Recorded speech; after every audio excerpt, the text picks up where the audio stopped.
안녕하세요, 보건장입니다. 현재 북미에서는 바나나 껍질이 천연 보톡스다 해서 화제인데요. 미국의 유명 메이크업 틱토커인 케이티 휴즈는 요즘 유행 중인 바나나 껍질을 이용한 천연 보톡스 영상을 공개하면서 유행 대열에 동참을 했습니다. 잠깐 영상을 보시면 half of my face just to see what this sort of before and after is. Apparently you rub it on and you leave it for 10 minutes and then you wash your face. And so we're gonna see. So my skin feels quite tight and like you need to do it to feel it, but like there's like banana skin on my neck and it feels like tight. 바나나 껍질이 피부에 흡수되도록 꼼꼼하게 문지르고 한 10분 정도 기다리니까 모공이 부드러워지고 촘촘해지고 다크서클도 없어졌다고 이렇게 얘기를 했는데요. 온라인에서는 이를 두고 효과가 있네 없네로 갑론을박이 벌어졌습니다. 각종 매체에서도 이 내용을 가지고 소개를 하고 있는데요. 바나나 껍질에는 타닌 플라보노이드 성분들이 들어있는데요. 이게 이제 항산화 효과가 있습니다. 이런 풍부한 항산화 성분들은 활성산소를 낮춰주기 때문에 피부 손상을 억제하고 이에 따라 피부 노화나 이런 것들을 좀 줄여줄 수 있는 굉장히 중요한 요소라고 볼 수 있습니다. 그럼 진짜로 천연 보톡스라고 불리는 바나나 껍질은 효과가 있는 것인가? 이게 궁금하죠. 하지만 진짜 바나나 껍질이 천연 보톡스로서 효과가 있나 없나를 따지기 전에 피부를 통한 물질 흡수에 대해서 말씀드리기 좋은 논문이 있어서 살짝 좀 가져와 봤습니다. 화장품의 경피 흡수에 대한 최신 연구 동향이라는 2013년에 나온 논문인데요. 논문의 내용에 주는 화장품을 개발할 때 이런 방법들을 써봤더니 흡수율이 높아지더라 라는 내용인데요. 우리가 이제 피부 표면을 통해서 침투된 물질이 진피까지 도달되는 과정을 경피 흡수라고 합니다. 피부는 표피, 진피, 피하지방 이렇게 3층 구조로 되어 있는데요. 특히 최외곽에는 각질층이 있어요. 이게 이제 외부 자극으로부터 보호 역할도 하고 수분의 증발을 억제하기도 하고요. 그래서 피부가 촉촉하게 유지가 되게 해주는 거죠. 근데 이제 보호 역할도 해주지만 반대로 이제 외부에서 화장품 성분이 들어올 때 흡수를 방해하는 역할도 합니다. 그래서 이 논문에서는 어떻게 하면 이것들을 좀 잘 피해가지고 흡수를 잘 시킬 수 있을까? 이런 것들을 연구했더니 이런 방법들이 있더라 라고 이제 제시를 하는 겁니다. 크게 두 가지인데요.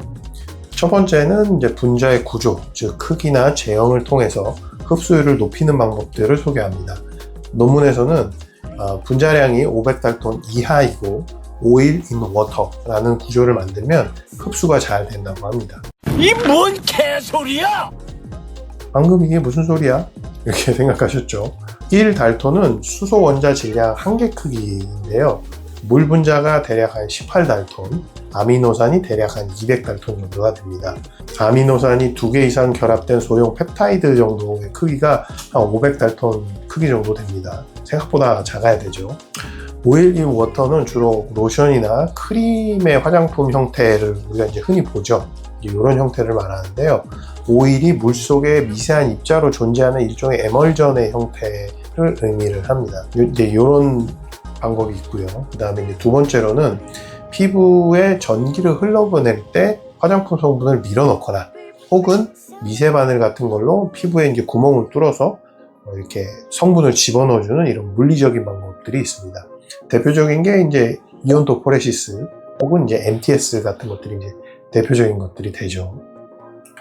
자, 이제 여기까지 이해하시고 다시 영상을 보시면 껍질 안쪽에 피부를 문지르는 행위를 하죠. 이 정도 가지고는 이제 피부의 침투율을 높이기는 조금 어렵다고 봐야 합니다. 그러니까 이 영상으로는 바나나 껍질의 분자량 크기에 대해서 얘기하는 게 약간 의미가 없고요. 그 다음에 이제 아까 이제 에멀전의 형태, 이런 형태로 되어 있는 것도 아니고 하기 때문에 그렇다고 이제 문지르는 게 피부에 구멍을 낼 정도로 이렇게 물리적인 힘으로 밀어넣는 방식도 아니기 때문에 개인적인 판단으로는 큰 효과를 기대하기는 어려울 것 같습니다. 아무리 이제 좋은 성분들이 들어있다고 하는데 이제 피부 속에 침투가 안 된다면 뭐 아무 의미가 없겠죠. 이런 맥락입니다. 저도 집에 가서 이 바나나로 문지르는 것들 좀 해봤는데요. 아시겠지만 이제 바나나 안쪽에 약간 이게 끈끈한 이런 성분들이 조금 있잖아요. 요것들을 피부에 이제 도포를 하고 나면 이게 마르면서 피부가 약간 팽팽해지는 느낌들이 들긴 하는데, 글쎄요, 이게 피부 겉에서 팽팽해지는 거나 어떤 우리가 기대하는 항산화 효과나 이런 것들은 조금 어렵지 않나 싶어요. 유효 성분이 이제 피부에 침투되는 이런 약물이나 화장품 개발은 실제로 많이 연구하는 분야들입니다.